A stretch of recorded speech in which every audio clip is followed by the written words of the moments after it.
Hi everyone. In this video, we are going to discuss how to create an annotated bibliography. Before we discuss exactly what an annotated bibliography is, I'd like to give you a little bit of background. All research papers in MLA format have a Works Cited page. A Works Cited page is an alphabetized list of all sources you cite in a research paper. For us, an annotated bibliography is going to work like a pre-Works Cited page. Once you choose your sources, you will cite them alphabetically, just like a Works Cited page.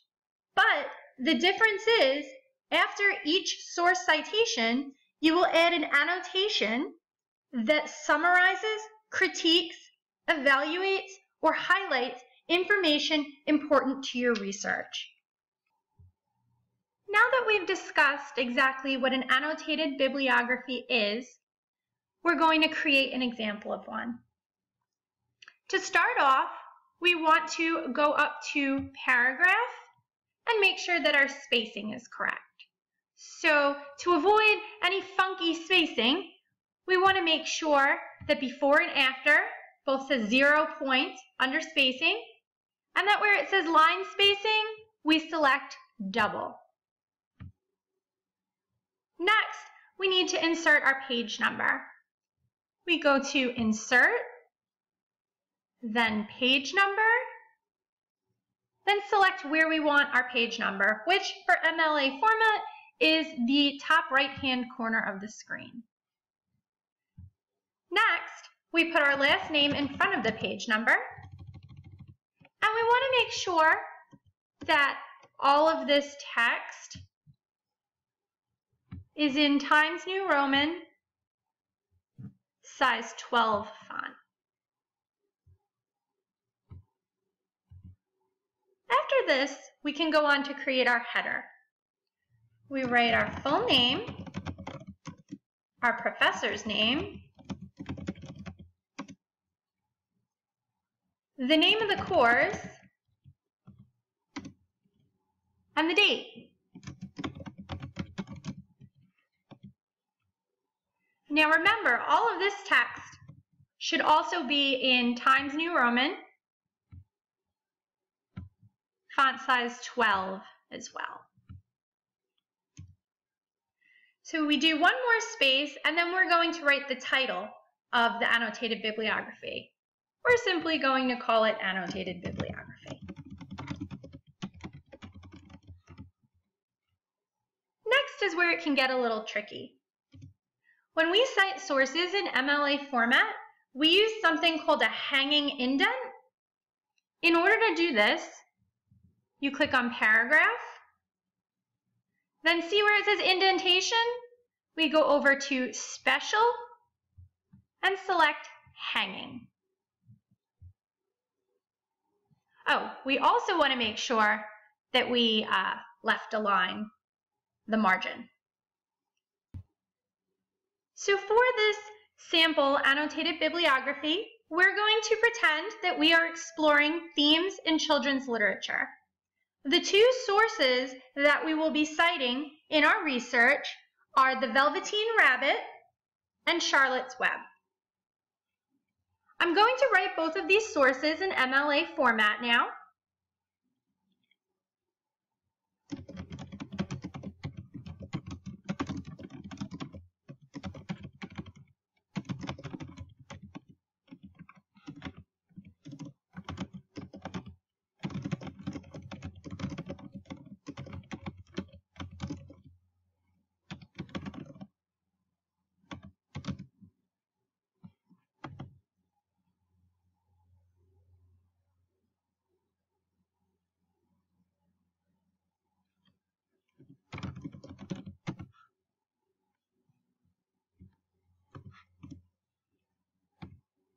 There are a few things I'd like to point out with this citation. First, whenever we cite a book, a newspaper, a magazine, an entire work, we italicize it. If we were referring to a chapter in a book, or an article in a newspaper, or an article in a magazine, or an excerpt of a work, then we would put it in quotations. But when we're citing an entire source, it's always italicized. Also, you'll notice that at the end of the citation, I put the word print. This indicates that the book was obtained not electronically, but in print. Next, I'm going to put the citation for the Velveteen Rabbit.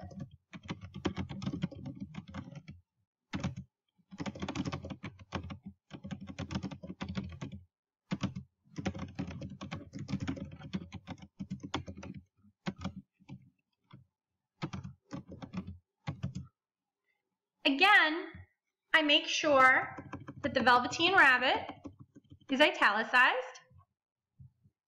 And in this particular case, the source that I used was an electronic book, so I wrote web. If your source citation isn't more than one line, if it doesn't go on to the next line and indent, that's totally fine. Now that we've got our citations written out, the next step is to add the annotations. In the essence of time, so you don't have to watch me type out annotations, I'm going to copy and paste pre-written annotations underneath these citations. So first we're going to add an annotation for Charlotte's Web.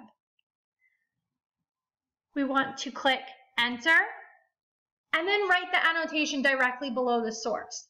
Remember though, you don't want your annotation to have a hanging indent, so make sure to go back up to paragraph and change your hanging indent to where the choice None is listed. Next, I'm going to add the annotation for Charlotte's Web. Please note that an annotation is typically 3 to 5 sentences, although it can be longer and or shorter depending on what your source is and how you're using your source within your paper. However, I expect for this class, whenever we write an annotated bibliography, that there will be a minimum of 3 sentences and a maximum of 5 sentences per annotation. So as you can see, the annotation goes directly below the citation. This particular one is, 1, 2, 3, 4 sentences. And remember, as we discussed earlier, your annotation can summarize, critique, evaluate, or highlight information important to your research. Next, we're going to add an annotation for the Velveteen Rabbit. Again, we go directly beneath the citation. We adjust the indentation.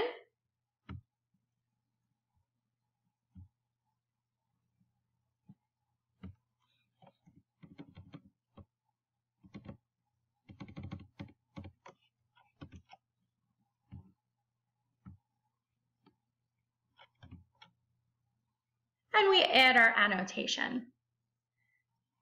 Now, as you can see, I left a space between the source and its annotation, and then the next source and the annotation.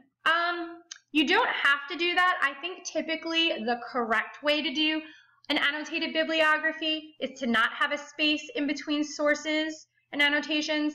I like to put a space in there because it just makes it easier for me as the researcher to keep track of my research. Remember, this annotated bibliography, you might think you're doing it for me, you're doing it for the teacher, you're doing it for whoever's looking over your work, but really this annotated bibliography functions to help you as a researcher.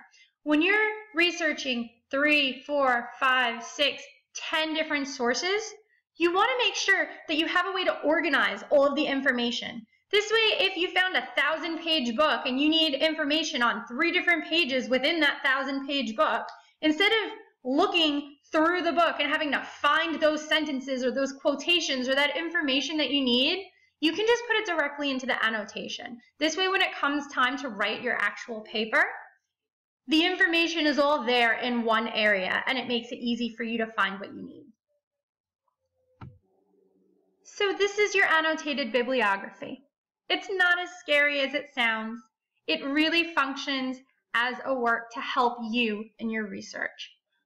I've included an example of this bibliography on our course materials page for this week, so please feel free to review that for additional information or if you need a reference when you are writing your annotated bibliography.